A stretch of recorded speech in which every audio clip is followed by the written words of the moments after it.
Hey y'all, I'm T the Brand, Lash Brand Growth Strategist. I help beginner lash artists learn to grow their clientele and increase their income so that they can live the lives of their dreams. Welcome to my channel. You clicked on this video because you're interested in some quick ways that you can improve your Instagram profile to gain lash clients. What I'm going to share are things that you can do immediately today to your Instagram page to help you attract the type of clientele that you are looking to service. So let's go ahead and get to it.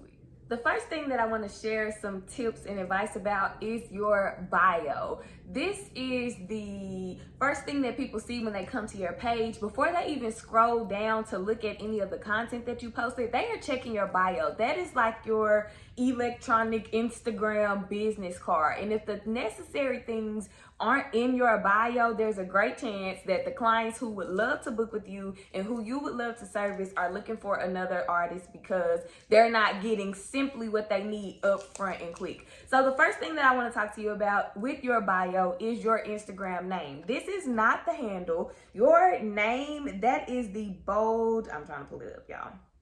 That is this bold line right here, right up under your profile picture. That is how people are going to, one, search for you, and two, know how to address you. Lately, because I've been in a lot of Facebook lash groups and following lash artists and communicating and building connections with lash artists, I've been seeing a lot of artists who don't have their actual name in their name section on Instagram.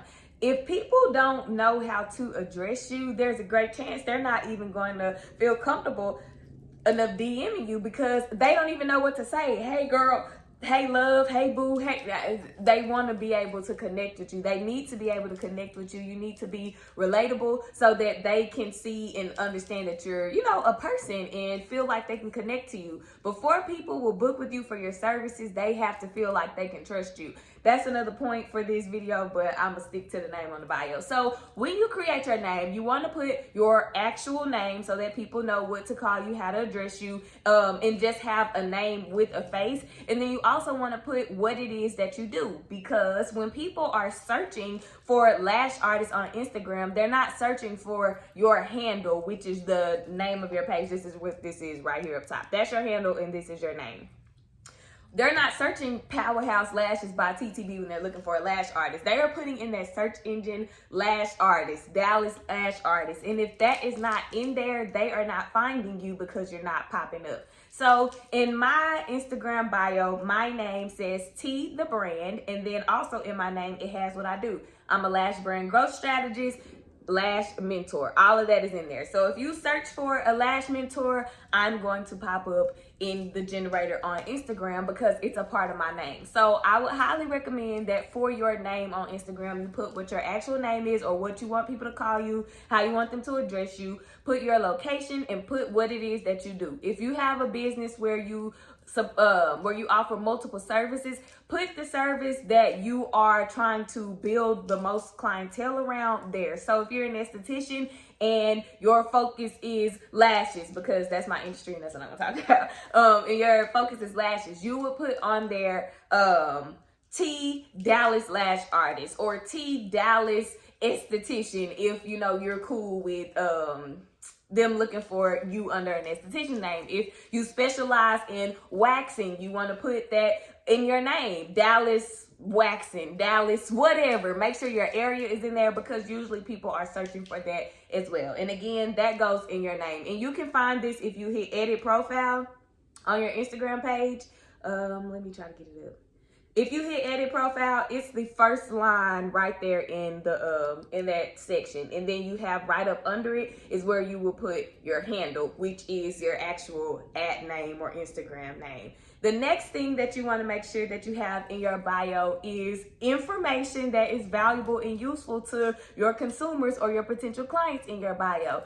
People don't care at all that you are 6-time certified, that you create beautiful lash sets and all the fluffy work. Stay away from the fluffy words. Again, how many times you've been certified doesn't matter. 10 times out of 9, they don't even know what that means exactly. And they are looking for you to solve a problem. So in your bio, you should have who you service, how you service them, and why they should come to you. For an example, my bio says, helping beginner lash artists grow clientele and increase income so that they can live the lives of their dreams. That lets you know who I'm servicing, beginner lash artists, what I'm doing. I am helping them grow clientele and increase income. How does this help them so that they can live the lives that they dream of? Whether that's freedom of their time, whether it's freedom of their finances, if it's full books, if it's learning to whatever it is that they want to have in their life, or the reality that they want to live as a lash artist, you know that I can help you do that simply based on what is in my Instagram bio. Now, for when I was marketing more so for a lash artist, my bio probably said something like, I help women, this is exactly what I think it said, I help women save time, feel confident, and look good with the convenience of lash extensions, long-lasting lash extensions, something like that. I don't remember exactly what it said because it's been a while, but I let people know I service women who want to look good, who want to save time, who want to feel confident. How? With lash extensions that last long. You know exactly what you're coming for, you know exactly what I do and how I can help you. Making sure that you have the right language in your bio, in very clear, non-fluffy language. So, and it's straight to the point. It helps people to know if they're gonna need you or if they're gonna need somebody else. So if you just have book now, DM for appointment, that's another thing. Nobody wants to DM you for an appointment. Invest in a booking site. I spoke with the lash artist recently, and she mentioned that the site that she was paying for, she couldn't afford it. It was like $100. Acuity scheduling is like $15 a month, and that's with the basic functions of the app. If you want to add things to it, like text marketing and things like that, it probably goes up to like $30. Listen, get the booking site. It will save you time, and it will save your clients time, and it will just be all around more convenient for them and you. You're not glued to your phone all the time. That's not what this video is about, though. That was just a free tip. So yeah, making sure your bio has the information that actually helps people and informs people in it. Don't put the fluffy extra I've been certified a gazillion times thing in your bio. Nobody cares, and it's not helpful. And then another thing you want to make sure that you have in your bio is a call to action. So after I did my little spiel on who I help, how I help them, what I do, I put see how I did it with the link below. That is letting you know if you want more information, you need to click down below. I am telling you what to do. A lot of times people don't click our links because we aren't giving them a directive to. We're just assuming that they're going to do it because we feel like what we said was enough. No, you have to give people directives. And on Instagram, you may see, or on social media, you may see it as a CTA. All that means is call to action, and that is you giving somebody a directive, telling them what to do.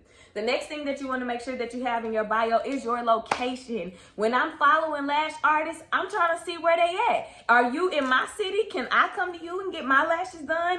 And most of the time, they're somewhere else, like out of state and all kinds of things. So you want to make sure that when you have clients who are finding your page, they know if you service their area or not. They may absolutely love your work, but if they find out that you're 6 hours away from them, they can't come to you to get their lashes done. So make sure that you have your location in your bio. You don't have to have your exact location. All I have is this little location tag right here that says Dallas, Texas. You don't know where I am in Dallas, Texas, but you know that I'm in Dallas. So that's that on your Instagram bio. Making sure you have your name and where you are in your name section, making sure that you have useful, valuable information in the actual bio section. You give a call to action, and that you have your location in there. The next thing that I want to talk about for you to have for your Instagram page is you to show up on it. People need to see you. Like I said a minute ago, before somebody can trust you to do a service for them, whether it's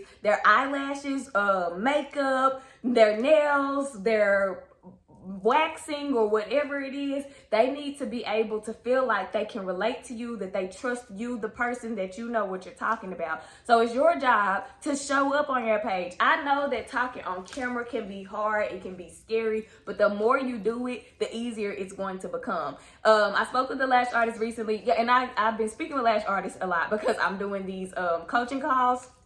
And so one of the questions that she asked me, and I absolutely loved this, I loved answering this question, was how can she become more confident? And my advice to her was to show up for herself for the things that she says that she wants to do. If you say you want to get up earlier and stretch in the mornings and have breakfast before you start your day, start committing to that. That is how you build confidence, because you start to trust yourself. If you say you're going to do it and then you do it, and you keep doing it, then your brain reprograms itself and it's like, okay, I believe in me. I can trust me to do the things that I'm going to say. So then you can grow more confident that way. Confidence is a muscle, and the more you exercise it, the stronger it'll become. Also, like a muscle, confidence can be a little uncomfortable because it's almost like fake it till you make it. But we all know faking it don't help you make it. So just build the skill, build the confidence, build the muscle that you need to do the things that you need to do. The first time I went live on Instagram, I was super scared, super nervous. I remember the date and everything. It was August 8th, 2021.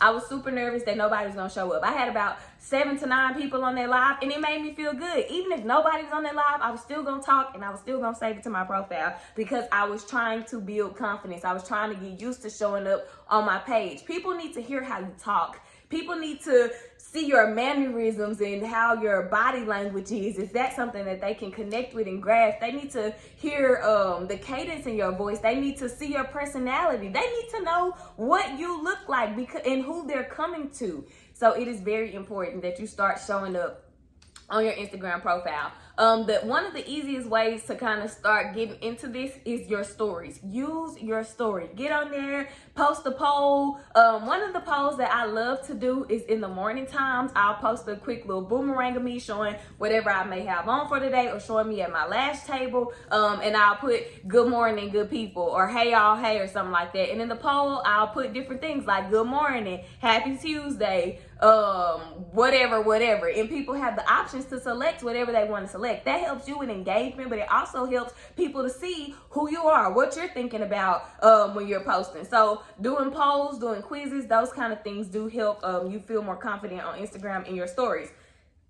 You can talk about your day in your stories. You can update about different sets, showing your work in your stories. But either way, you need to be showing up on your page. Post pictures of you and share something about yourself. And don't make this like a personal profile so where it's just tons of pictures of you, because remember that you are trying to get people to book with you for your service. But again, like I said, people do need to see you. They do need to get to know you. When you're making your reels, get on camera for a reel. You don't even have to necessarily talk, but you can show yourself. One thing that really helped me when I began marketing myself and my services correctly was educational marketing. And one of the ways that I was able to really get clients in through my educational marketing was using voiceovers. They never, well, not never, but in these voiceover videos, my face wasn't in it. I was probably working on some lashes or something, but they could hear me talk, and as clear as I was able to break things down and help them understand the process of lashing and what's happening during their service when their eyes are closed, they appreciated that. They saw that I knew what I was talking about, and it was like, okay, I want to book with her, and they started booking with me. So use educational marketing to your advantage, as well as letting people see who you are so that they can learn the tone and voice of your brand. So that's my second little tip on your Instagram bio, and then growing your Instagram. Growing your clientele through Instagram. And then my last tip that you can apply immediately today for Instagram is making sure that you have either a business or a creator's profile. If you are using a regular personal account, you are missing out on so many features that Instagram has for business owners to help you grow your Instagram and to help you know things like what time are people looking at your post the most, what time are people engaging with your post the most. That'll help you know, okay, I should post around this time if you have a struggle with knowing when to post. It will show you what kind of posts people are interacting with of yours the most. So if you're like, I don't know what to post about today, you can look at your analytics on your business or creator profile, and you can see, okay, people like when I talk about X, Y, and Z. So let me create more content about X, Y, and Z. That Instagram analytics thing is the truth. You can see that you're reaching your target audience or not with your content. You can see how many followers you're losing or gaining, which ain't really important. Followers and likes are the least of my worries, because that does not mean that you are getting booked. I could have all 6,000 plus of my followers like a post, but if nobody books a service from that post, if nobody joins a mentorship program or reaches out for help from that post, what was it other than something that people like? So get likes and get followers off of your priority list. Yes, you do need followers because you do need people to see your posts, but people can still book with you and not follow you. I mean, usually that's not how it works, but it's the reality of the thing. Like, you just need to make sure that you're putting out valuable content that people can engage with and appreciate. So make sure that you have a creator or a business profile. And I'll show you how to do that also real quick. So what you would do, I believe you click these 3 little lines up here in the corner, and then you would go to where it says settings and privacy. And when you scroll down, where I'm scrolling to, it's somewhere in here, y'all, hold on.